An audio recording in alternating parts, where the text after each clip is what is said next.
오늘 설교 제목은 느헤미야의 모범과 헌신입니다. 이스라엘 백성들이 믿음으로 성벽을 건축합시다 라고 했을 때 그 주변의 외부 세력이 가만히 놔두질 않고 방해를 했다고 했어요. 우리가 하나님의 일을 할 때 항상 거기에 대해서 많은 문제와 어려움을 뚫고 일을 한다라고 했어요. 먼저 호른 사람 산발락과 도비아가 말로 성벽 짓는 것을 못하도록 방해를 했어요. 그럼에도 불구하고 그들이 성벽을 계속해서 지어나갈 때 그 주변에 있는 모든 사람들이 성벽 짓는 일을 이렇게 방해했죠. 말로 방해하고 또 무력을 써서 방해하려고 하고 또 위협하면서 방해하려고 했습니다. 그러나 이스라엘 백성들은 하나님 앞에 기도하면서 또 우리가 지난주에 봤던 거는 한 손에는 무기를 들고 한 손으로 일을 하면서 성벽 공사 일을 계속해서 진행하고 있어요. 한참 일이 잘 진행되는 중에 오늘 우리가 읽은 5장에서는 이 외부 세력들의 방해도 지금 만만치 않은데 지금 이 5장에는 그 공동체 안에 있는 문제가 터져 나오는 것을 볼 수가 있습니다. 공동체 안에 그들에게 어떤 문제가 있었고 그 문제들을 어떻게 잘 극복하고 나갔는가, 그 부분에 대해서 오늘 우리가 이 5장에 대해서 봅니다. 자, 5장 1절을 보면은요, 백성들이 그들의 아내와 크게 부르짖어 원망하였다라고 하고 있습니다. 그런데 그 누구를 향해서 원망하고 있느냐? 형제인 유다 사람들. 여기서 형제인 유다 사람들은 특별히 경제적으로 어느 정도 부유한 사람들을 얘기를 해요. 또 지도자들을 얘기를 해요. 백성들이 부르짖어 원망하는 거예요. 부유한 사람들 향하여서, 지도자들 향하여서. 왜 부르짖어 원망했느냐? 이 공동체 안에 이런 문제들이 있었기 때문에. 그 당시에 먹을 것이 식량 문제가 굉장히 어려웠었어요. 식량 문제가 어려웠었는데 특별히 자녀가 많은 사람들은 더 가족이 많다 보니까 많은 식량이 필요하죠. 그러다 보니까는 빚을 내서 양식을 자꾸 구하는 거예요. 그러다 보니까는 점점 빚이 쌓여가는 거예요. 또 밭과 집이 있었던 그 사람들도 이제는 이 흉년에 그 밭과 집을 저당 잡히면서 이제 곡식을 얻어먹고 있는 거예요. 또 그 당시가 보면 페르시아의 지배를 받고 있었기 때문에 비싼 세금을 내야 됐는데 돈이 없는 사람들은 밭과 포도원을 이렇게 저당을 잡히고 아니면은 또 돈이 있는 사람에게 비싼 이자를 이렇게 받아가면서 이렇게 세금을 바치는 거예요. 그러니까 이들에게는 안 그래도 성벽 짓는 일도 쉽지 않는데 생활하는 먹고 사는 문제도 어려움이 있었고 또 세금 문제도 어려움이 있었어요. 근데 오늘 이들에게 그런 여러 가지 어려움이 있었지만 가장 큰 어려움은 뭐였었냐면 이 5절에 그 당시에 부유한 사람들과 지도자들의 하는 행동이 그들을 정말 힘들게 했어요. 이 부유한 사람들 지도자들이 지금 예루살렘 성벽을 세우는 데 있어서 한 민족, 한 공동체, 하나님의 한 백성이라고 한다면 이렇게 함께 마음을 모아서 성벽을 짓고 있을 때 어려움이 찾아오면 어떻게 해야 되겠습니까? 조금 그 곡식을 좀 어려운 사람들을 좀 도와줘야 되겠죠.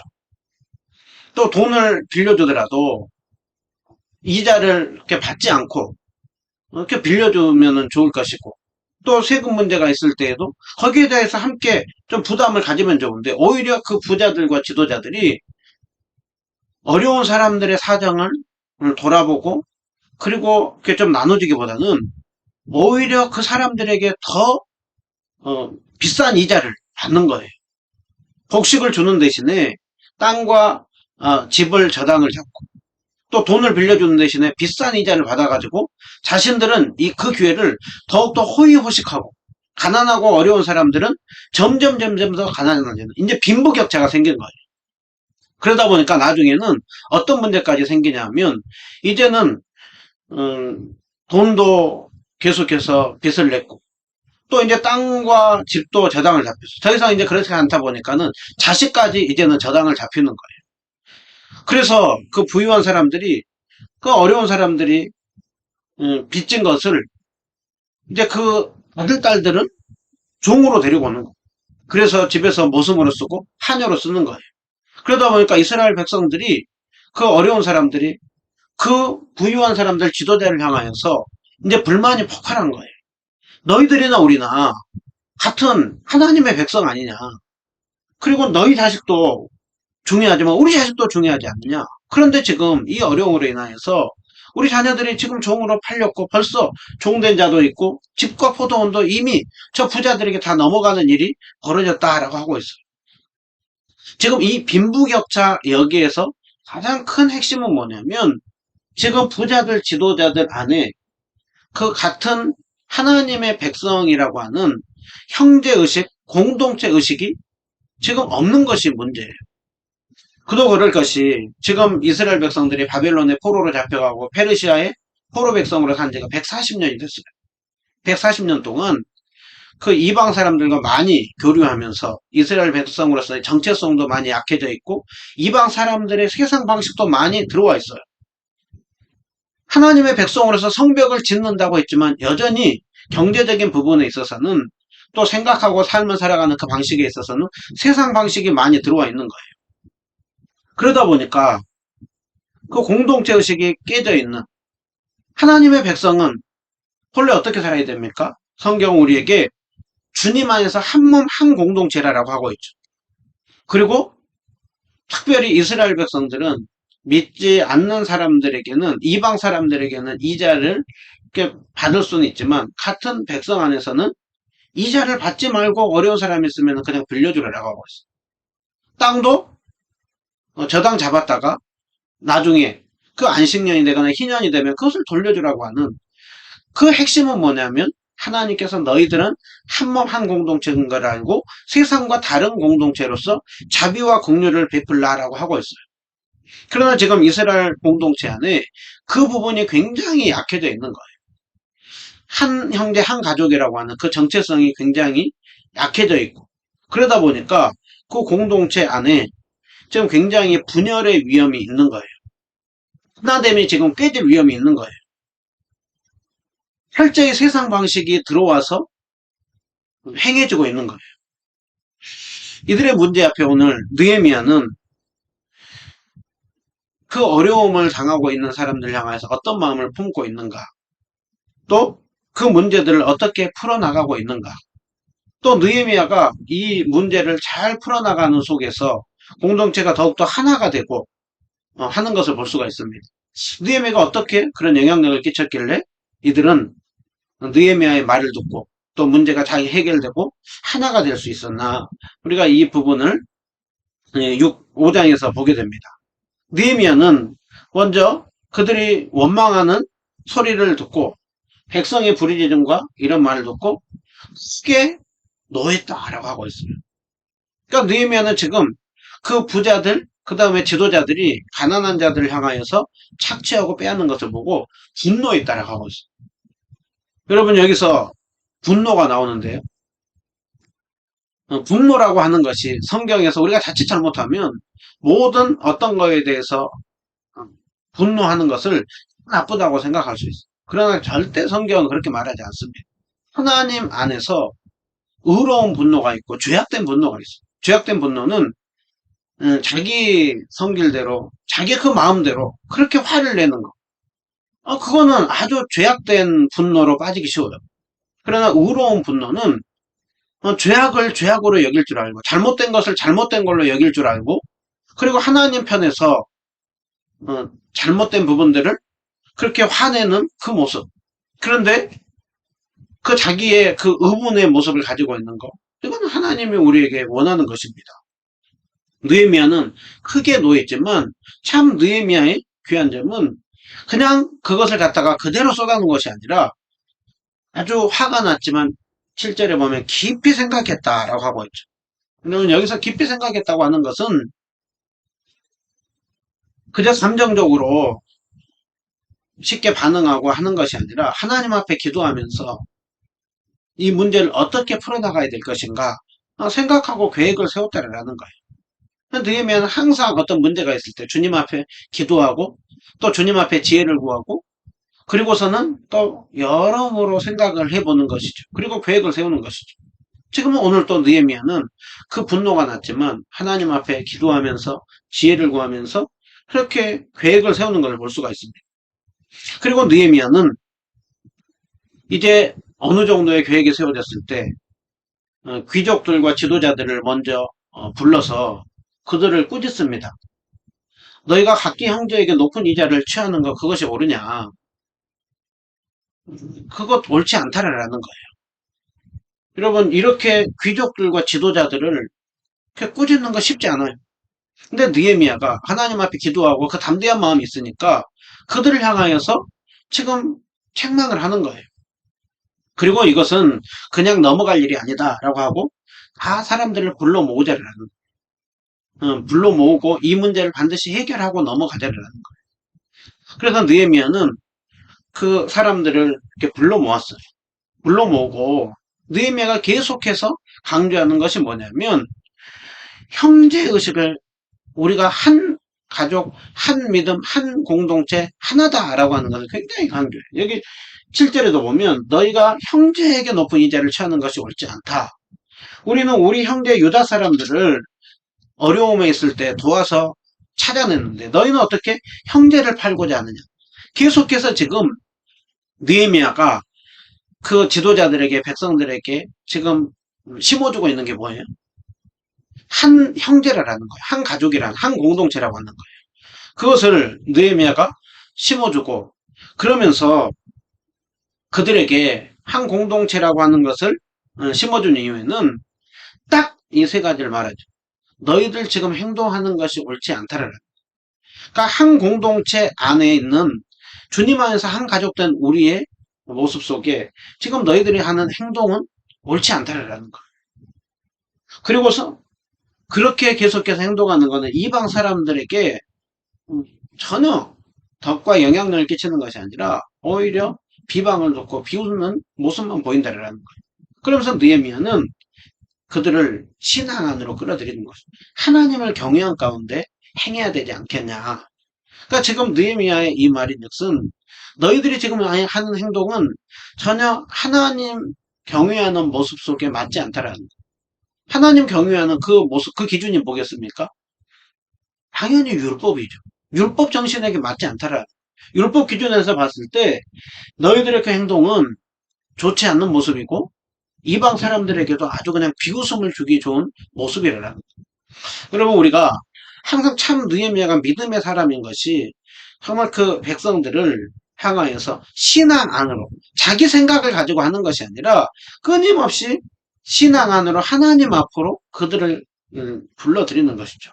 그러면 율법의 기준, 하나님을 경외한 가운데 가져야 되는 하나님 백성의 모습은 어떤 모습이냐면 출애굽기 22장 25절을 보면 가난한 백성이 있으면 돈을 꿔주되 이자를 받지 말라라고 하고 있어요.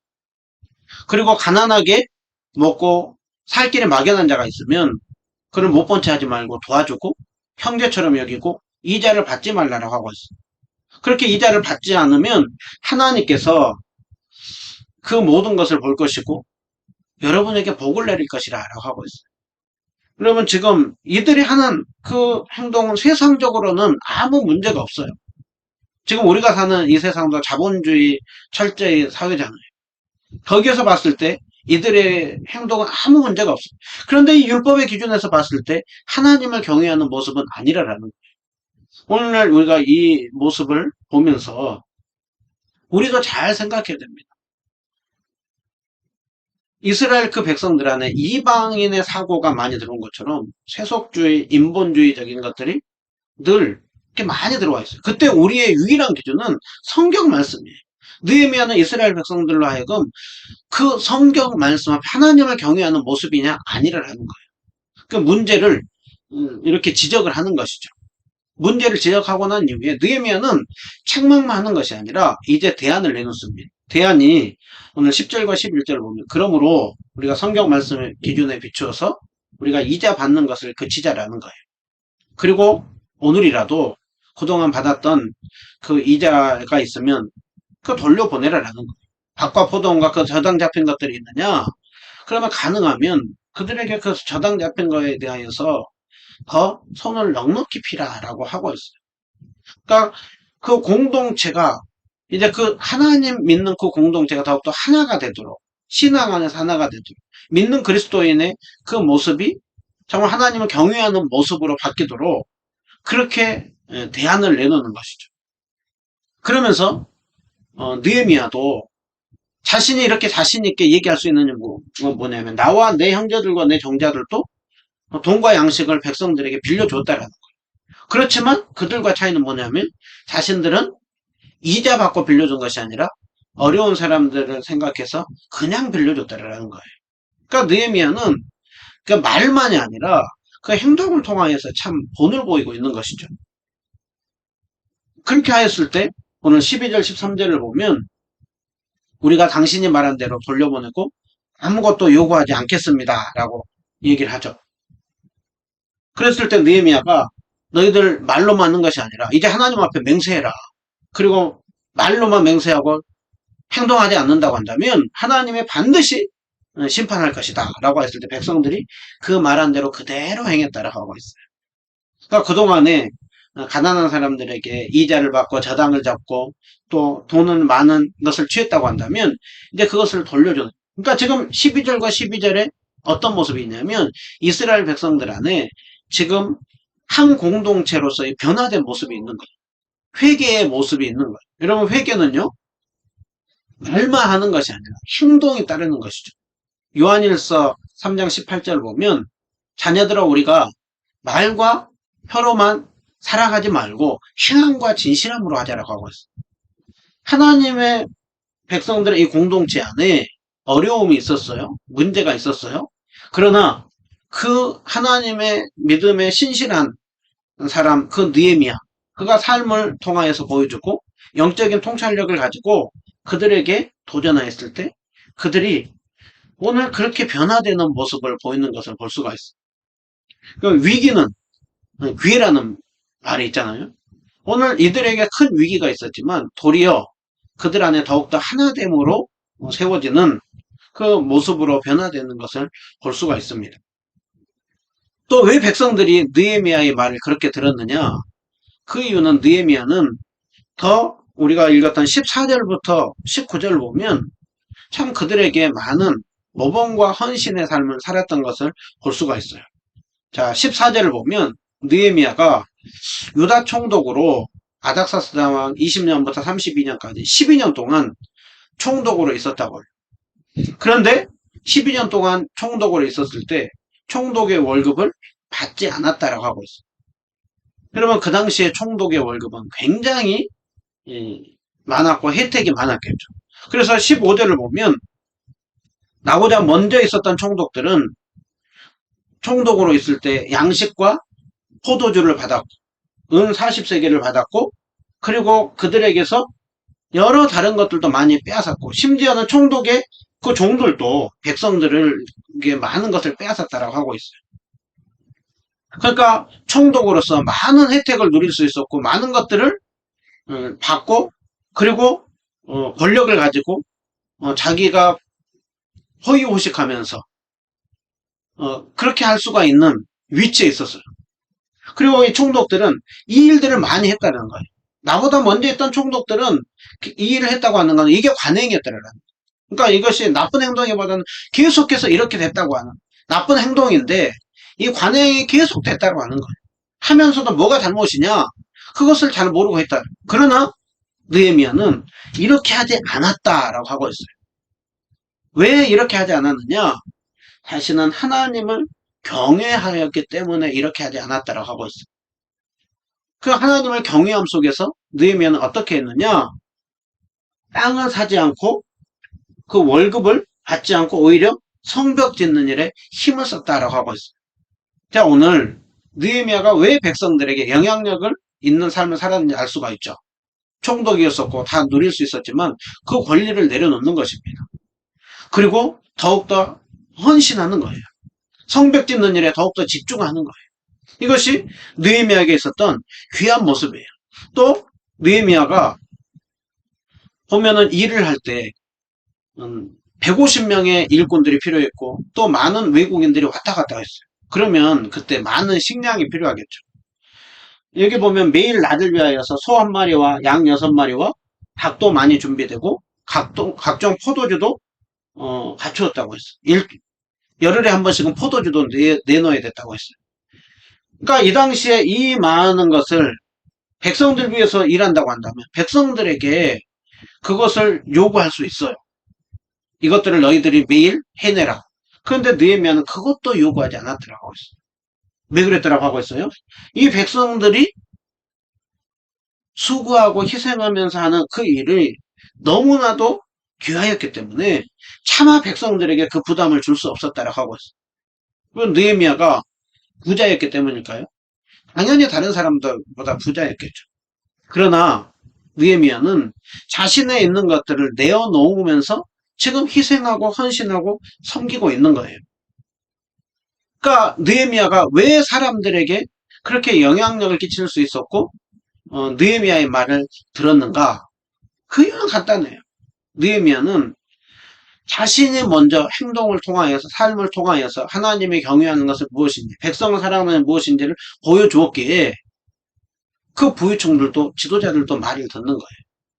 오늘 우리가 이 말씀을 보면서 이 시대에 정말 세상이 썩고 타락하고 부패했다. 그런 거 보면 소망이 없어 보여요. 그러나 하나님은 항상 구별된 소수의 사람을 찾는다라는. 우리가 아는 것처럼 바닷물이 그렇게 많은데도 썩지 않아요. 썩지 않는 이유가 뭐예요? 2.7%의 염분이 바닷속에 들어가 있어서 그 소금 때문에 그 바닷물이 썩지 않는다라는 것이죠. 2.7%? 그것 때문에 97.3%의 그 물들이 썩지 않고 유지가 되는 거예요. 성경은 우리를 세상에 비치고 소금이라고 하고 있죠. 사회가 아무리 문제가 있더라도 하나님께서 오늘 구별된 소수의 사람들을 세우고 그들이 먼저 희생하고 헌신하고 때로는 권리를 포기하고 그러면서 섬길 때 하나님께서 그 믿음의 한 사람을 통하여서 많은 사람들을 이렇게 변화시키는 일. 지금 공동체가 굉장히 위기였지만 느헤미야가 먼저 하나님 앞에 희생하고 헌신하였고 그리고 백성들을 신앙 안으로 이렇게 이끌었을 때 그 공동체가 정말 다시 한번 하나됨으로 세워지는 것을 볼 수가 있습니다. 느헤미야는 그렇게 희생하고 헌신하였지만 느헤미야가 확신하고 있는 게 있었어요. 자, 19절 너무 멋있는 말인데요. 내 하나님이여 내가 이 백성을 위하여 행한 모든 일을 기억하사 내게 은혜를 베푸시옵소서. 느헤미야는 하나님께서 내가 한 모든 일을 보고 계실 것이고 주님께서 내가 희생하고 헌신한 것에 대해서 다 책임져 줄 것을 믿은 거예요. 성경에 먼저 그의 나라와 그의 의를 구하라. 그리하면 이 모든 것들을 너희에게 더하시리라 라고 하고 있죠.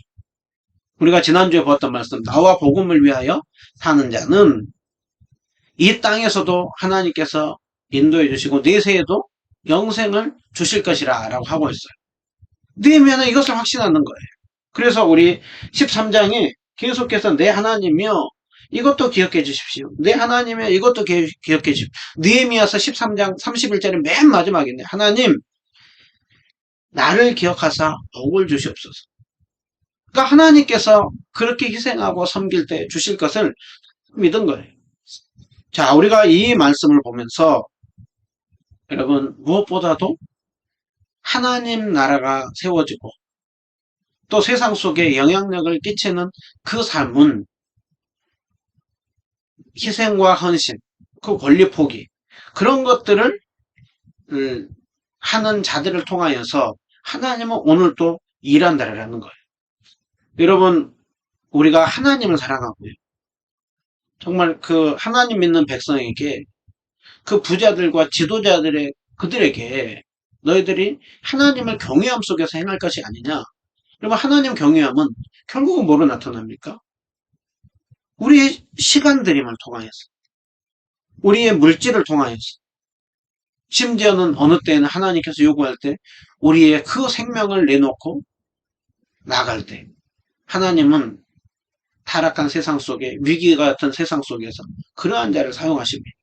그리고 그러한 자들을 통하여서 공동체를 회복시키고 이 사회를 살려내는 그 일 가운데 쓰실 거예요. 오늘 또 우리가 이 시대를 가운데 정말 느헤미야가 보였던 그 모범과 헌신 그리고 백성들을 신앙 안으로 불러들이고 그래서 공동체를 그렇게 더욱더 하나 되게 하였던 것처럼 우리가 주님 앞에 희생하고 헌신하고 섬기고 또 이웃을 향하여서는 더 많이 베풀고 나누면서 주님 앞에서 귀한 하나님의 사람들로 서는 은혜누림교회 우리 모든 성도님들 다 되시기를 주님의 이름으로 축원드립니다.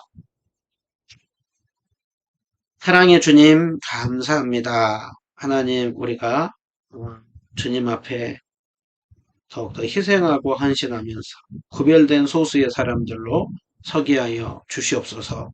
느헤미야가 보였던 그 모범과 헌신의 그 삶을 우리도 닮아가게 하여 주시옵소서. 감사드리며 예수님의 이름으로 기도드립니다. 아멘.